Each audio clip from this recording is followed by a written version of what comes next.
केदारनाथला तर सगळेच जातात, पण त्या मागची कथा तुम्हाला माहिती आहे का?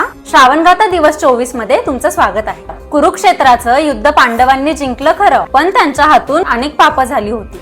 त्यांना या पापांपासून मुक्त होण्यासाठी प्रायश्चित करायचं होतं. म्हणून पांडव श्रीकृष्णाकडे गेले. तेव्हा श्रीकृष्ण म्हणाले, तुमचं प्रायश्चित्त फक्त महादेवांच्या दर्शनानेच होईल.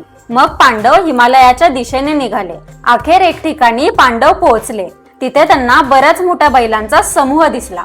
मग भीमाने आपलं रूप प्रचंड मोठं केलं आणि बैलांना आपल्या पायांमधून जायला सांगितलं. सगळे बैल निघून गेले, पण एक बैल मात्र वेगळा झाला.